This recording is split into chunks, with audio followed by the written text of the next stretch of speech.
And how has this tour been working out, and what made you decide to open a second show here at Berkley Square? Did you have to make 2 trips here? Yeah, actually we did make 2 trips here. We just got done playing a show in Fresno and one in Las Vegas, and also one in Corona down, in California and Nevada.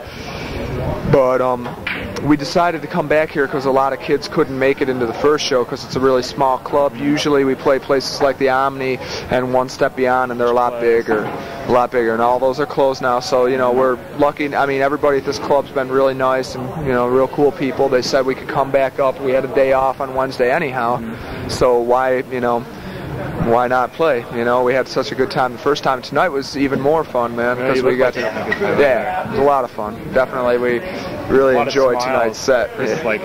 Yeah, we did. I mean, it's rare you see us smile too. So you guys caught us on a good night, I guess. A night when we were actually happy. We're always happy playing, but we just don't look like it. Good crowd tonight. Oh, great crowd. I think everybody enjoyed it. I mean, we got to play some songs. We haven't played Zero the Hero in a year. I mean, we have not practiced that in a year. So we just busted it out tonight because we played 3 songs or 4 songs that we didn't play last time. I forget if we played Gutted last time, but yeah, it was a cool opportunity, and we like the Bay Area anyhow. We got to go to Berkeley today and walk around. Yeah, we obviously do, man. We could not. How can you do that? You get 500 people at one show, and then 4 days later you play an unannounced show more or less and get another 150. I mean, it's really impressive for this scene. It's great. The popularity has been increasing at a steady pace. The last time I saw you was at One Step in early 1993, and that show wasn't as popular. It was about half full. Yeah. I was wondering, what do you think has been contributing to your success the past year? Well, definitely that movie made us that put us in the public eye. We'll get to that later. Yeah. But just a lot of things we got on MTV. I think also, we've always toured a lot, so the word of mouth continues to go. It's not just one thing, it's a number of things combined. All the promotional work we do ourselves. We still do our own mail. Metal Blade also does a lot of mail for us. Metal Blade's behind us 100%, and everybody there is working hard. There's so many things that have contributed, so the only thing that's left is for people to get into it. You know what I mean? Because we're trying to cover all the bases promotion-wise while maintaining our integrity. You know what I mean? And yeah, I think it's just also our new album's probably the best one, at least in my opinion. It's my favorite album. Technical. So yeah, it is definitely a little more so. The next album might be more so, but also more brutal. But we'll get to that later too. But yeah, I think just a number of things contributed to making us more popular this year, and it definitely is. If we can do this, shows 4 or 5 days apart from each other like this and still have both of them be kick-ass shows, it's really incredible. Exactly. What type of reactions has your band been getting from your new album, The Bleeding? Do you see this album moving in a new style? For example, Chris's vocal sounds at the beginning of Stripped, Raped, and Strangled are something different from the norm for you guys. Yeah, Chris is pretty much in charge of his own thing. The vocals are his deal, and the music is the other 4 of us. We do all the music. He really doesn't have anything to do with the writing of the music too much. He'll come up and say if he likes something or if he doesn't, but we write it.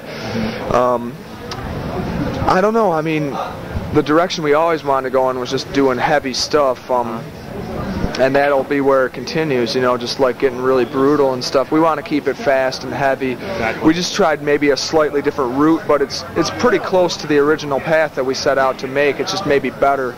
There's a couple things that might have a little bit of evil melody to them or whatever. I mean, I didn't want to say the word melody alone because we wouldn't put a happy melody in one of our songs. I mean, of course it wouldn't. Of course it wouldn't fit. Yeah. We just enjoy dark-sounding music, too. So, I mean, whatever we do, it'll be dark. And if Chris does any weird stuff with his vocals, it'll only be to enhance, the darkness or the heaviness of the song, Just to make. That's why he did that thing there. What that is the middle on the EQ, the vocal EQ was cranked, and the highs and lows were brought down a bit, whereas most of the time his EQ is set more in a V shape with the lows high, the mids low, and the highs high. Interesting sound. What has your new guitarist, Rob Barrett, brought to the band? Is he a good guy to work with, and has the band changed at all after Bob left? Well, Bob pretty much had to go and stuff just because we were having trouble, getting him to be able to play the stuff that we wanted to play. He really wasn't, you know, technically capable of playing some of the stuff we wanted to play, but he was cool. But getting Rob in, you know, Rob can just pretty much wail through anything, you know. He's really into fast stuff. Like, we're just always sitting around listening to Terrorizer and Morbid Angel and stuff like that together, you know. I mean, Skeleton of God, bands like that, just anything fast. Human Remains, you know, Malevolent, Creation. We just always sit around listening to heavy stuff, and he's totally into the heavy stuff, and that's, you know, that's what we need, man. I mean, just, you know, somebody who's going crazy, like, for the sick shit, and he's a lot of fun to work with, definitely. You know, he's a good Seems friend. like he fits in really well up there. Yeah, we have a good time together. You know, he's a ripper, man. He gets brutal up there too. You know, he definitely, for the fast stuff, he's just going totally sick, man. You know, so if anything, he's gonna make the band faster on the next record. Yeah, and on this record, I think you can hear the guitar playing's a lot faster, and that's because Jack, you know, and him play at the same speed, whereas before Bob was always kind of lacking. Bob Rousset, I mean, you know, not to be drilling the guy, it's just that God's honest truth, you know. Just wasn't fit in. Yeah, I mean, he was, you know, he was cool and shit, and he was definitely into playing heavy, but I don't know if he was just, you know, he didn't practice enough, you know, or something. You know, Rob's really dedicated to guitar, and so is Jack, so they work well together. Cool. And say, what's the main message you hope to get across to your fans beyond the horror elements and creativity? Well, there's no real message. We never really tried to get a message. If anything, it's just the indirect message is just, you know, there is a better way to deal with, you know, being pissed off about stuff. Like, you know, everybody thinks about the kind of stuff, well, not everybody, but a lot of people think about what we write about. So do we. That's why we write about it. Notice how everyone knows all the words to your songs, too. They're just screaming them out. I think people can relate to a lot of the stuff on the new album, especially guys who had trouble dealing with chicks or whatever, or been screwed over by a girlfriend. And gets all their aggressions out through the music. Can kind of deal with the thought of tearing her to shreds, you know, but of course you don't actually do that. It's against the law, you know, and it's not the right thing to do. It's better to sing a song about it or go slam or do something more constructive, you know, beat the hell out of a punching bag or something, you know, whatever. Just saying there's a way to make total negative thoughts and energy into something a little more positive and enjoyable. So that's the indirect message, I guess, but directly, no message at all. Just some fictional horror.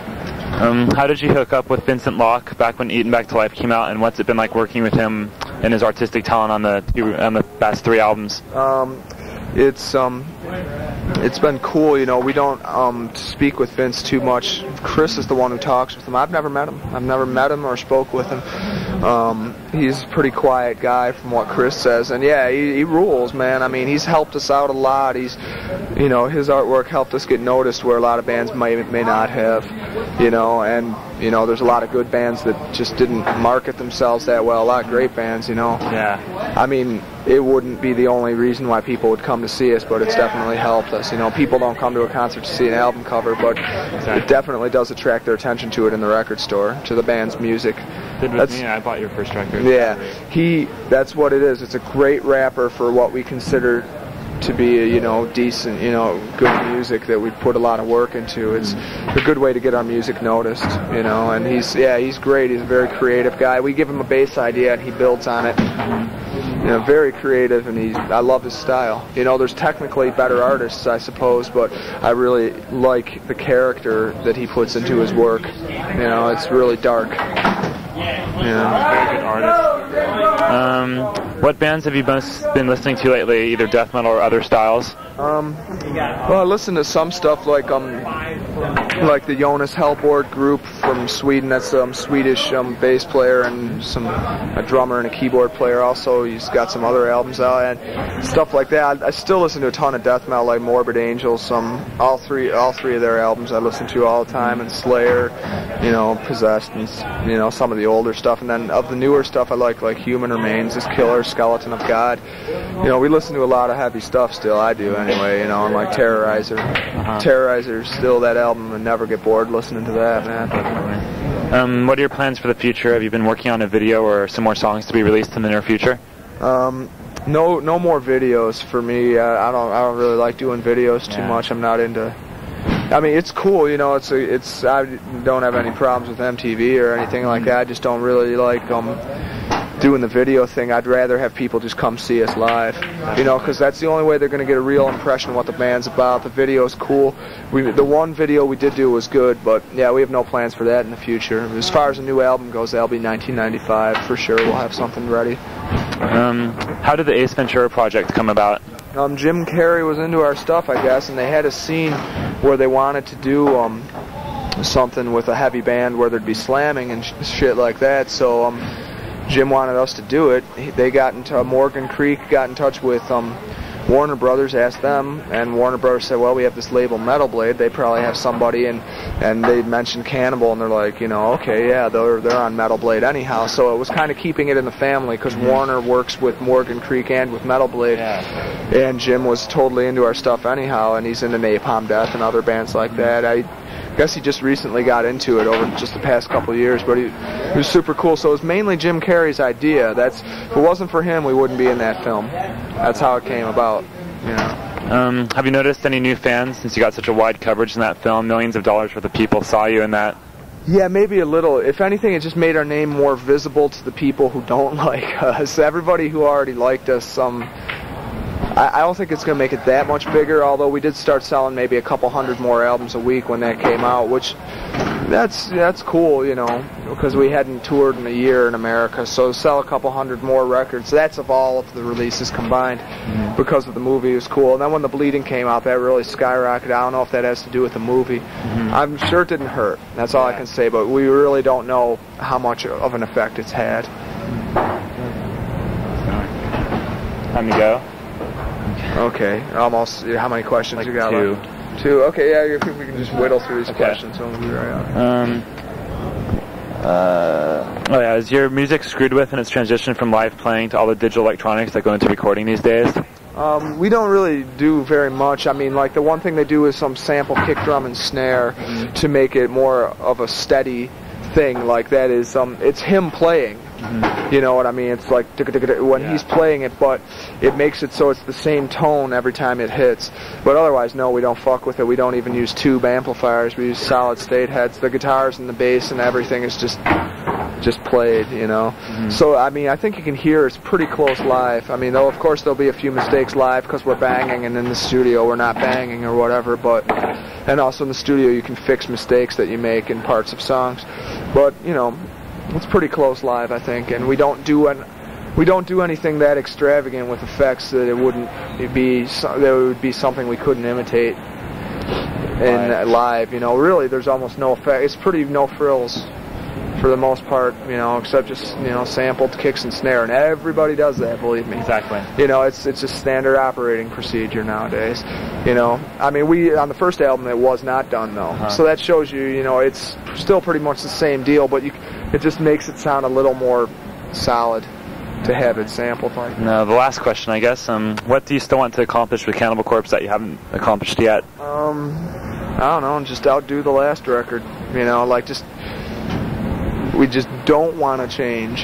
You know what I mean? We just want it to keep being basically the same thing. Like the Columbia bands? Yeah, well, whatever, you know. Yeah. What everybody else does is their business. In fact, you know, the bands that sell out are just clearing more room for us, man. Definitely. So we're not gonna slow down or nothing. I mean, if this Bleeding will definitely be the slowest Cannibal record. You know, because there are some slow songs on it. The next record I can pretty much say will be much faster, you know, because we tinkered around with the slow stuff, but and it's fun. There'll be some slow stuff on the new album, but yeah, I mean, just keep getting faster. That's what we want to accomplish, man. Faster and heavier. All right, thanks a lot. All right, good talking to you. Man.